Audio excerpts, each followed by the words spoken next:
Hi friends, welcome to Blessy బంగారం. మన యొక్క ఏపీ రాష్ట్ర వ్యాప్తంగా ఉన్నటువంటి వాలంటీర్లకు సంబంధించి ఒక గుడ్ న్యూస్ మరియు ఒక బ్యాడ్ న్యూస్ అయితే రావడం జరిగింది.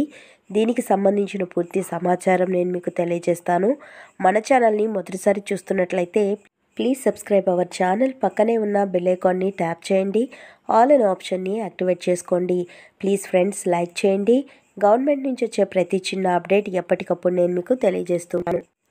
ఏపీలో వాలంటీర్ సేవలు కొనసాగేలా ప్రభుత్వం యొక్క ఆలోచన ఏంటి? కూటమి ప్రభుత్వం అధికారంలోకి వచ్చి 5 నెలలు గడుస్తోంది.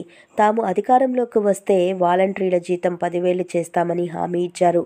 మరి ఇప్పుడు వారి సేవలు కొనసాగిస్తామని చెప్పారు. ఎన్నికల సమయంలో మరి ఇప్పుడు ఏమైంది అన్న ప్రస్తావన వచ్చింది. ఏపీ రాష్ట్ర వ్యాప్తంగా వాలంటరీ వ్యవస్థ పైన భారీగానే ప్రజలు స్పందిస్తున్నారు. మరి వాలంటరీ వ్యవస్థ పైన ఉన్న సస్పెన్స్ అంతా ఇంత కాదు. అయితే వాలంటీర్ల భవిష్యత్తు ఎలా ఉండబోతుందన్న విషయానికి వస్తే, ఏపీ రాష్ట్రంలో ఉన్నటువంటి వాలంటీర్లకు స్కిల్స్ 6 ఇచ్చి వారి అవసరం మేర వినియోగించుకుంటామని ప్రభుత్వంలోని ముఖ్యులు చెబుతున్నారు. కానీ గతంలో ప్రతి నెల వాలంటరీ ద్వారా ఇచ్చే పెన్షన్లను తాజాగా ప్రభుత్వం సచివాలయ సిబ్బంది ద్వారానే పంపిణీ చేస్తుంది. తాజాగా కుటుంబ సర్వే విషయంలోనూ సచివాలయ సిబ్బందితోనే నిర్వహిస్తున్నారు. ఇక ఎన్నికల సమయంలో రాజీనామా చేసినటువంటి వాలంటీర్లకు అవకాశం ఇవ్వకపోయినా ప్రస్తుతం కంటిన్యూ చేస్తున్న వాలంటీర్లకు సంబంధించి ఎలాంటి క్లారిటీ ఇవ్వలేదు.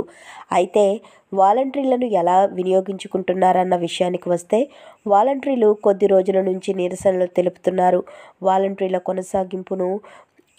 కొనసాగించాలని, అవకాశాలు ఇవ్వాలని వాలంటీర్లు డిమాండ్ చేస్తున్నారు.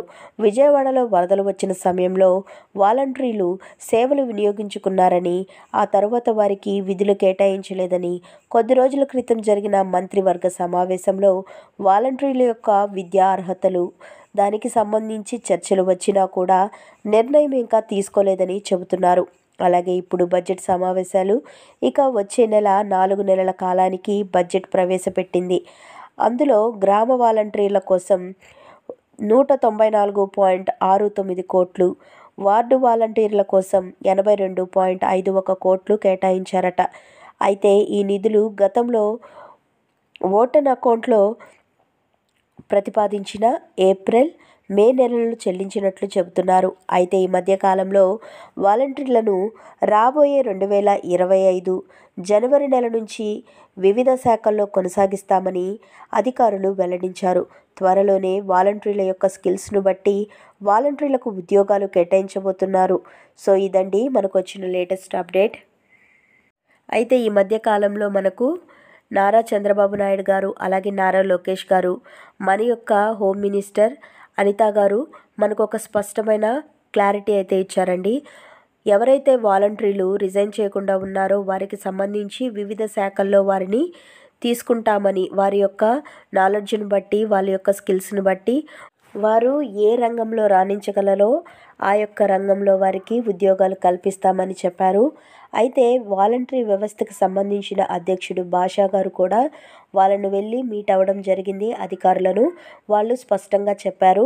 సో మనకు డిసెంబర్ నెలలో ఎవరైతే వాలంటీర్లు ఉన్నారో వారికి సంబంధించి వాళ్ళ నాలెడ్జ్ని బట్టి నోటిఫికేషన్ అయితే విడుదల చేస్తాము. సో జనవరి నెల నుంచే వాలంటీర్లు విధుల్లోకి రావచ్చు నూతన సంవత్సరానికి అని మన యొక్క అధికారులు వెల్లడించారు. సో ఇదండి మనకు వచ్చిన లేటెస్ట్ అప్డేట్. మరిన్ని వివరాల కోసం, మరిన్ని అప్డేట్స్ కోసం మన బ్లెస్సీ బంగారం ఛానల్ని సబ్స్క్రైబ్ చేసుకోండి. Thank you for watching friends. Thank you.